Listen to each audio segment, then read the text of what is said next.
Nusa Tenggara Timur, (NTT) dikenal sebagai wilayah yang didominasi oleh lahan kering, dengan curah hujan rendah, tanah berbatu, dan iklim yang menantang. Kondisi ini membentuk budaya masyarakat yang kuat dan adaptif, terutama dalam memanfaatkan lahan kering untuk memenuhi kebutuhan hidup mereka. Dalam sektor pertanian, masyarakat NTT telah mengembangkan berbagai cara bertahan, seperti sistem ladang berpindah dan penanaman tanaman tahan kering seperti jagung, sorghum, kacang-kacangan, dan ubi-ubian. Namun, pembangunan pertanian lahan kering di NTT masih menghadapi tantangan besar, termasuk rendahnya kesuburan tanah, kurangnya akses teknologi pertanian modern, dan ketergantungan pada pola curah hujan yang tidak menentu. Visi dan permasalahan pembangunan pertanian lahan kering di NTT. Pembangunan pertanian di lahan kering Nusa Tenggara Timur memiliki banyak peluang, tetapi juga menghadapi berbagai tantangan. Yang pertama, luas lahan. NTT memiliki banyak lahan kering, sekitar 1,5 juta hektar, yang bisa digunakan untuk bertani. Kedua, tanaman yang cocok. Beberapa tanaman seperti padi, kogo, jagung, dan kopi bisa tumbuh dengan baik di lahan kering ini. Berikut sumber daya alam. Ada padang rumput dan tanah kosong yang bisa diubah menjadi lahan pertanian. Permasalahannya, kurangnya air. Salah satu masalah terbesar adalah kurangnya air karena curah hujan yang rendah. Ini menyulitkan petani untuk menyiram tanaman. Berikutnya, teknologi pertanian yang rendah. Banyak petani masih menggunakan cara tradisional dan belum memanfaatkan teknologi modern, sehingga hasil panen mereka tidak optimal. Berikut hama dan penyakit tanaman. Tanaman sering diserang hama dan penyakit yang dapat mengurangi hasil panen. Penerapan sistem usaha tani terpadu berkelanjutan di lahan kering seperti Nusa Tenggara Timur bertujuan untuk meningkatkan efisiensi dan produktivitas pertanian. Yang pertama, sistem pertanian terpadu. Sistem pertanian terpadu menggabungkan berbagai kegiatan pertanian, peternakan, dan perikanan dalam satu hal. Misalnya, petani dapat menanam jagung sambil memelihara ternak. Kotoran ternak dapat digunakan sebagai pupuk alami untuk meningkatkan kesuburan tanah.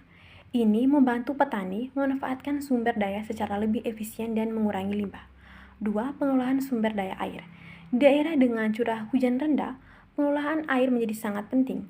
Petani dapat menggunakan teknologi sederhana seperti irigasi, tetes, atau mulsa untuk menghemat air. Dengan cara ini, tanaman tetap mendapatkan cukup air meskipun dalam musim kemarau, sehingga hasil panen dapat meningkat. Yang ketiga, pelatihan dan edukasi petani. Memberikan pelatihan kepada petani tentang teknik pertanian modern sangat penting.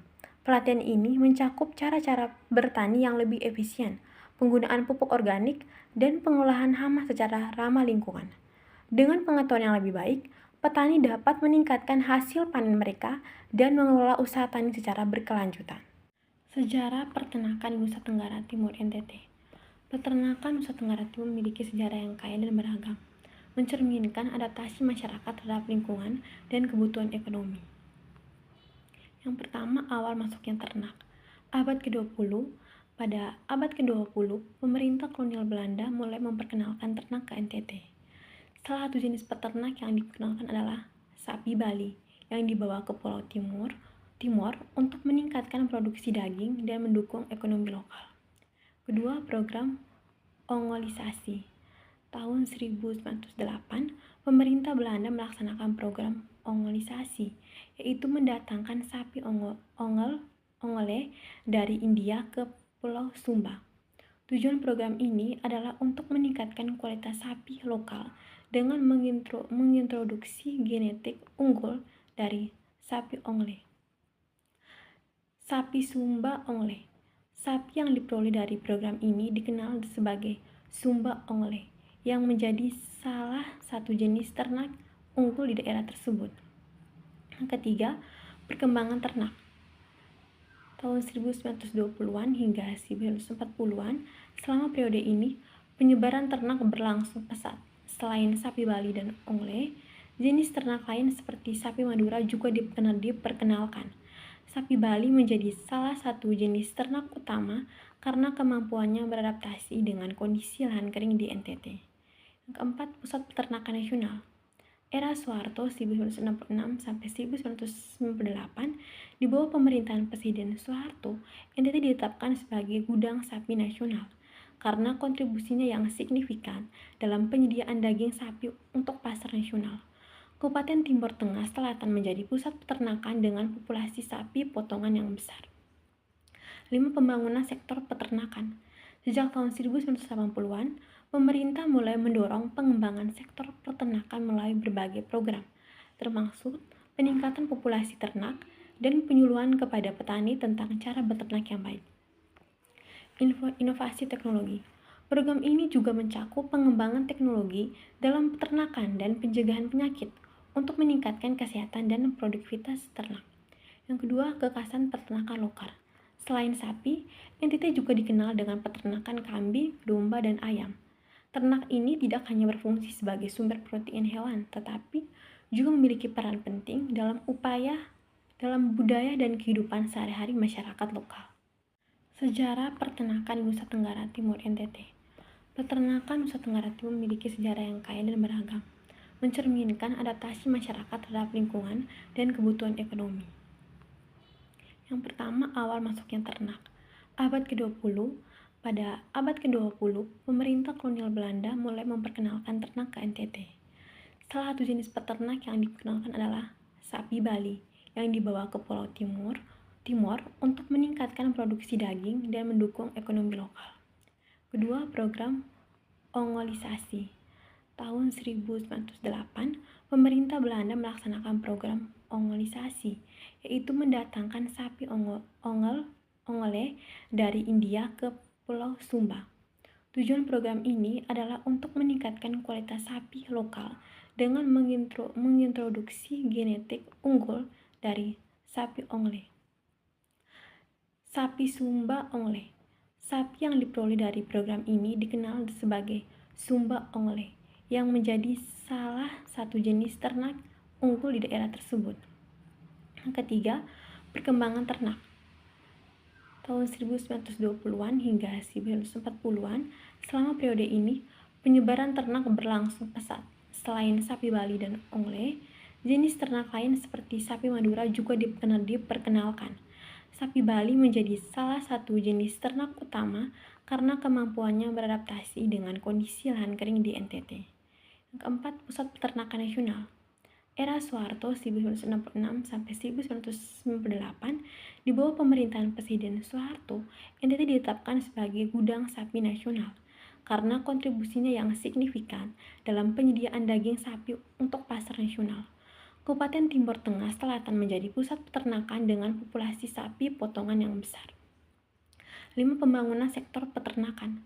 Sejak tahun 1980-an, pemerintah mulai mendorong pengembangan sektor peternakan melalui berbagai program, termasuk peningkatan populasi ternak dan penyuluhan kepada petani tentang cara beternak yang baik. Inovasi teknologi. Program ini juga mencakup pengembangan teknologi dalam peternakan dan pencegahan penyakit untuk meningkatkan kesehatan dan produktivitas ternak. Yang kedua, kekasan peternakan lokal. Selain sapi, NTT juga dikenal dengan peternakan kambing, domba, dan ayam. Ternak ini tidak hanya berfungsi sebagai sumber protein hewan, tetapi juga memiliki peran penting dalam budaya dan kehidupan sehari-hari masyarakat lokal. Tenggara Timur adalah provinsi yang terdiri dari banyak pulau dan memiliki garis pantai yang panjang. Kondisi geografis ini memberikan NTT berbagai potensi sumber daya perairan yang dapat dimanfaatkan untuk meningkatkan kesejahteraan masyarakat. Masyarakat NTT seringkali mengandalkan pertanian lahan kering, tetapi mereka juga memanfaatkan sumber daya perairan untuk mendapatkan tambahan pendapatan. Misalnya, nelayan di daerah pesisir menangkap ikan untuk dijual, sementara petani di daerah kering bisa menjual hasil pertanian seperti jagung atau kacang. Kedua, budidaya rumput laut. NTT memiliki potensi besar untuk budidaya rumput laut dengan luas lahan rumput laut sekitar 18 juta hektar, tetapi hanya sekitar 16% yang dapat dimanfaatkan. Ada peluang besar bagi masyarakat untuk meningkatkan pendapatan melalui budidaya rumput laut yang sangat diminati di pasar lokal dan internasional. Masyarakat NTT memiliki pengetahuan tradisional tentang cara mengelola lahan kering dan sumber daya perairan secara berkelanjutan. Mereka dapat menggunakan limbah dari pertanian seperti sisa tanaman sebagai pakan ikan atau pupuk untuk meningkatkan hasil budidaya perikanan. Banyak budaya lokal yang berkaitan dengan pengelolaan sumber daya alam.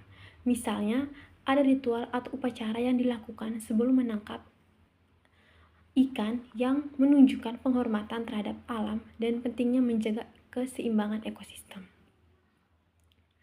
Di daerah dengan iklim kering, ketergantungan pada hasil pertanian saja tidak cukup untuk memenuhi kebutuhan pangan masyarakat. Oleh karena itu, sumber daya perairan menjadi sangat penting sebagai alternatif pangan. Ikan dan hasil laut lainnya dapat melengkapi kebutuhan gizi masyarakat. Masyarakat bisa mengembangkan sistem usaha tani terpadu yang menggabungkan pertanian lahan kering dengan budidaya ikan atau rumput laut.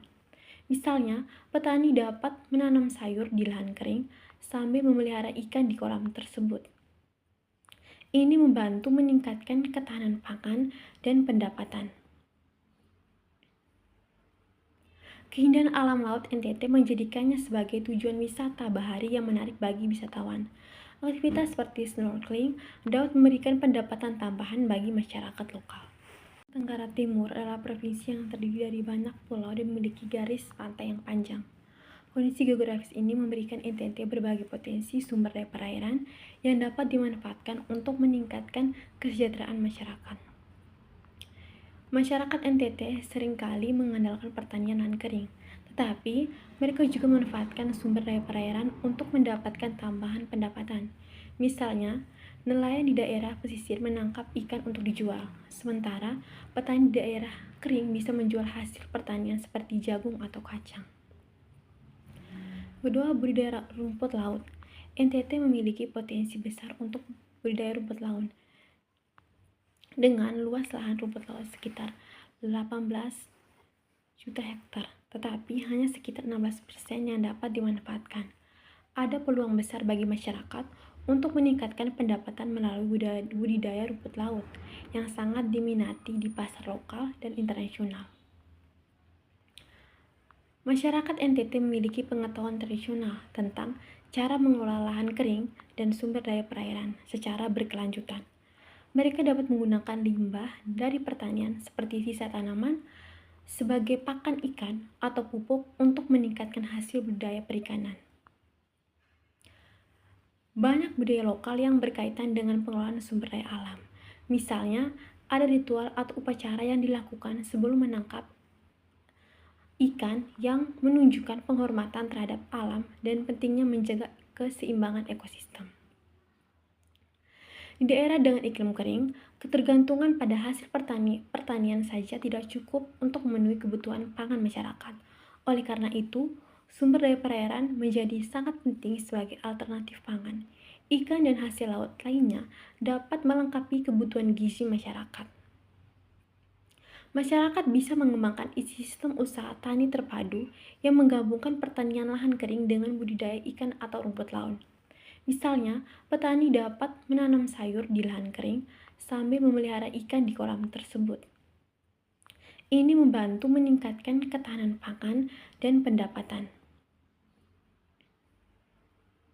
Keindahan alam laut NTT menjadikannya sebagai tujuan wisata bahari yang menarik bagi wisatawan. Aktivitas seperti snorkeling dapat memberikan pendapatan tambahan bagi masyarakat lokal. Wisatawan. Model lahan kering di NTT menarik wisatawan dari berbagai latar belakang, termasuk wisatawan budaya yang tertarik pada tradisi lokal, wisatawan edukasi yang ingin belajar tentang pertanian berkelanjutan, serta wisatawan alam yang menikmati keindahan alam seperti savana dan terumbu karang. Keunikan budaya dan cara hidup masyarakat yang beradaptasi dengan kondisi alam yang keras menjadi daya tarik utama. Dengan pengelolaan yang baik, NTT memiliki potensi besar untuk mengembangkan pariwisata yang mendukung perekonomian lokal dan pelestarian budaya. Contoh pariwisata di NTT adalah Festival Pasola di Sumba. Festival ini menarik wisatawan budaya yang ingin menyaksikan tradisi peran tanding sebagai bagian dari upacara adat. Selain itu, wisatawan edukasi tertarik mengunjungi kawasan pertanian di Flores di mana mereka bisa mempelajari sistem pertanian tradisional yang ramah lingkungan seperti mamar. Di sisi lain, wisatawan alam menikmati keindahan alam di Taman Nasional Komodo dan savana di Sumba. Semua ini menunjukkan bagaimana budaya lahan kering di NTT dapat menarik beragam wisatawan dan mendukung pariwisata berkelanjutan. NTT juga menawarkan beragam produk pariwisata ya. Yang pertama, atraksi alam. Danau Kalimutu terkenal dengan 3 danau berwarna berbeda, menjadi daya tarik utama bagi wisatawan yang ingin menikmati keindahan alam. Taman Nasional Komodo menyediakan pengalaman melihat komodo, reptil endemik Indonesia serta pemandangan alam yang menakjubkan. Wisata budaya, kerajinan tenun ikat, produk kerajinan tangan ini berasal dari berbagai daerah di NTT, mencerminkan budaya lokal dan dapat dijadikan oleh-oleh. Prosesi adat, acara seperti Semana Santa di Flores Timur menarik wisatawan untuk menyaksikan tradisi keagamaan yang unik. Yang ketiga, agrowisata. Desa wisata Melo menawarkan pengalaman bercocok tanam dan belajar tentang pertanian di lahan kering sambil menikmati pemandangan alam. Yang keempat, kuliner khas. Makanan CI, makanan khas NTT yang terbuat dari daging